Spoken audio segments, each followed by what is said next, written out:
Hi friends, ഇന്ന് നമ്മൾ തയ്യാറാക്കാൻ പോകുന്നത് ബ്രെഡും മുട്ടയും വെച്ചിട്ടുള്ളൊരു സ്നാക്സാണ്.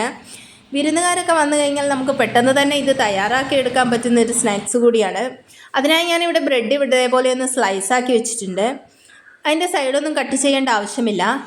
ഇനി ഒരു ബൗളെടുത്ത് അതിലേക്ക് 3 മുട്ട പൊട്ടിച്ച് വെച്ച് കൊടുക്കാം. ആവശ്യത്തിനുള്ള ഉപ്പും കുറച്ച് ചില്ലി ഫ്ലേക്സും ഇനി മല്ലിയില ചെറുതായി അരിഞ്ഞതോടെ ചേർത്ത് കൊടുക്കുന്നുണ്ട്. അതിനുശേഷം നമുക്ക് ഇത് നന്നായി ഒന്ന് അടിച്ചെടുക്കണം. മുട്ട ഇതേപോലെ ഒന്ന് അടിച്ച് വെച്ചതിന് ശേഷം ഇനി വേണ്ടത് കുറച്ച് ബ്രെഡ് ക്രംസ് ആണ്. ഞാൻ ബ്രെഡെല്ലാം ഇവിടെ ഒന്ന് പൊടിച്ചെടുത്തിട്ടുണ്ട്. ഇനി ഒരു പാൻ അടുപ്പത്ത് വെച്ച് അതിലേക്ക് എണ്ണ ഒഴിച്ചു കൊടുക്കാം. എണ്ണയൊന്ന് ചൂടായി വരുന്ന സമയം നമുക്ക് ബ്രെഡുകളെല്ലാം കോട്ട് ചെയ്തെടുക്കാവുന്നതാണ്. ഇതേപോലെ ഒരു ബ്രെഡ് എടുത്ത് മുട്ടയുടെ മിക്സിലേക്ക് മുക്കി ഇനി ബ്രെഡ് ക്രംസിലൂടെ മുക്കി ഒന്ന് കോട്ട് ചെയ്തെടുക്കാം. ബ്രെഡ് ക്രംസ് എല്ലാ ഭാഗത്തും എത്തുന്ന രീതിയിൽ വേണം ഒന്ന് കോട്ട് ചെയ്തെടുക്കാൻ.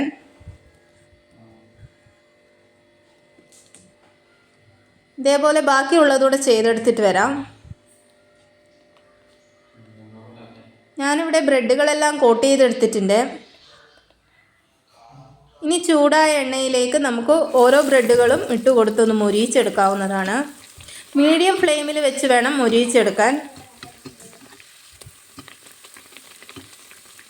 ഇതേപോലെ നമുക്കെല്ലാം വറുത്ത് കോരണം. ഇത് കുട്ടികൾക്കും മുതിർന്നവർക്കുമൊക്കെ ഒരുപാട് ഇഷ്ടമാവുന്ന ഒരു സ്നാക്സാണ്. കുട്ടികളൊക്കെ സ്കൂൾ വിട്ട് വരുമ്പോൾ പെട്ടെന്ന് നമുക്കിത് തയ്യാറാക്കി കൊടുക്കാൻ പറ്റും. ഈ ഒരു പരുവമാകുമ്പോൾ നമുക്കെല്ലാം തന്നെ വറുത്ത് കോരാവുന്നതാണ്. ബാക്കിയുള്ള ബ്രെഡുകൾ കൂടി നമുക്ക് വറുത്ത് കോരിയെടുക്കാം.